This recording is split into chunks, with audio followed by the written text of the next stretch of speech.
Welcome to the Sexual Energy School.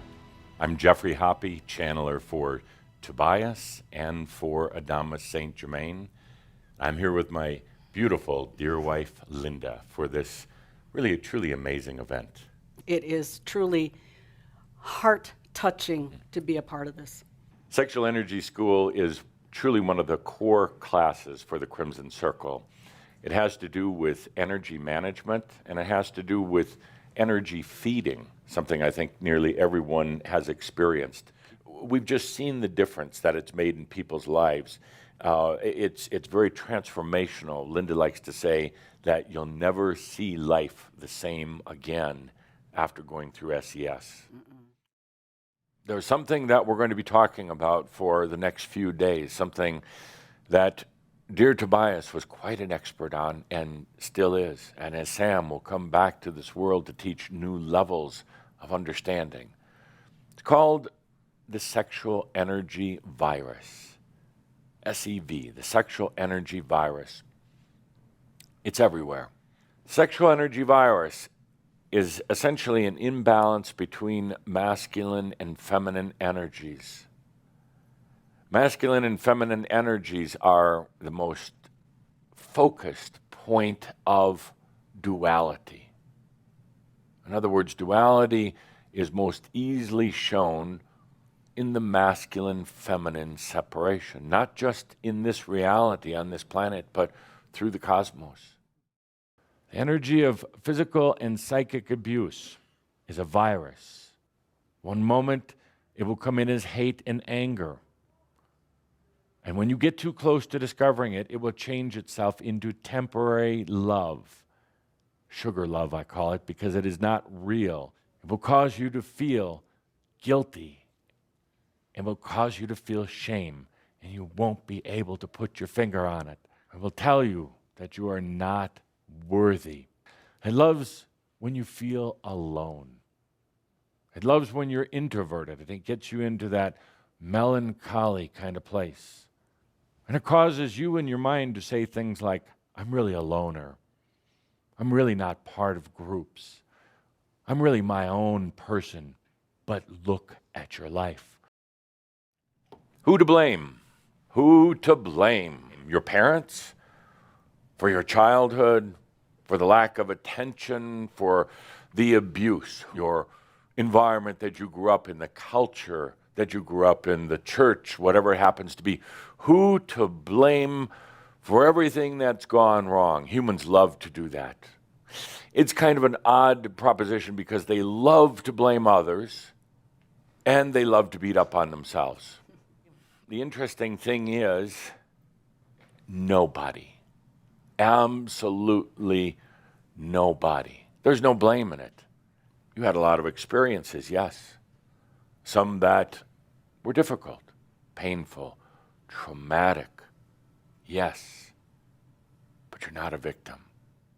The virus will cause you to feel that you're a victim and get you to stay in that victim energy, and then your life becomes one of continual victimness, moving from one situation to the other, a victim in a relationship, a victim in love, a victim just in circumstances in the world. You're the one who is always in the wrong place at the wrong time.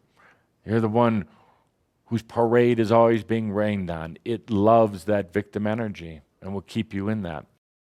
One who continues to think as a victim, to blame as a victim, will continue to create as a victim.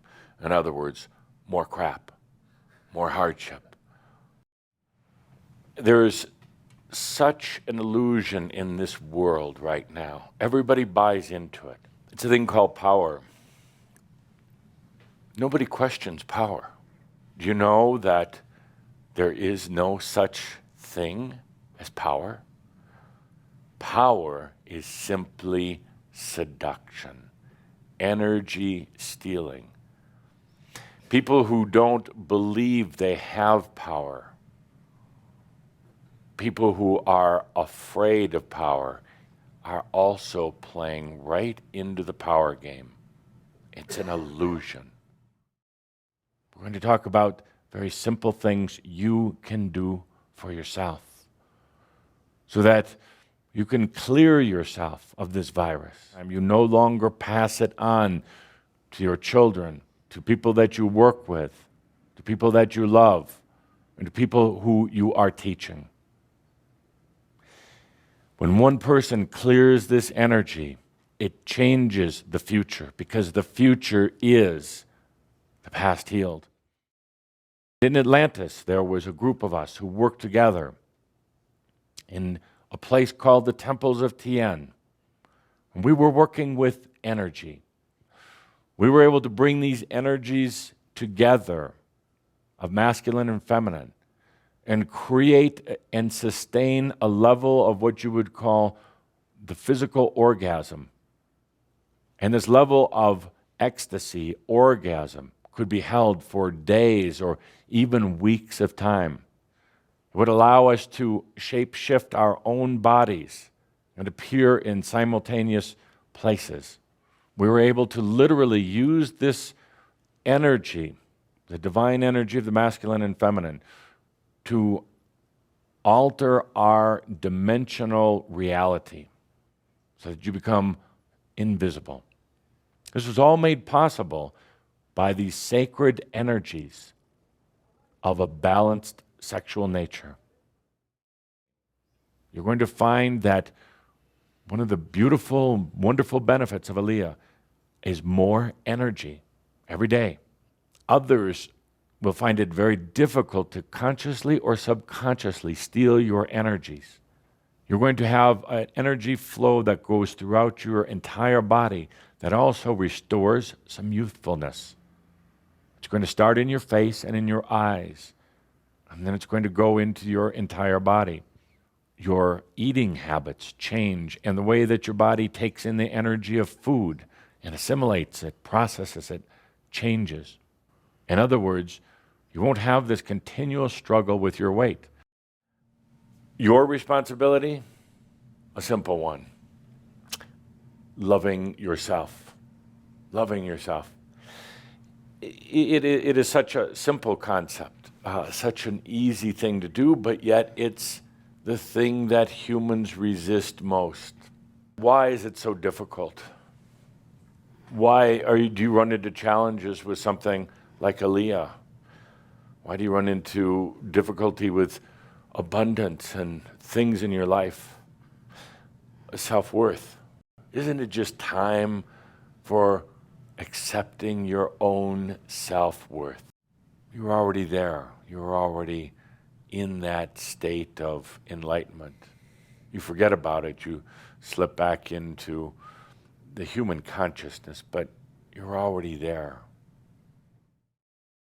But I know that there is a group of humans who happen to look just like you.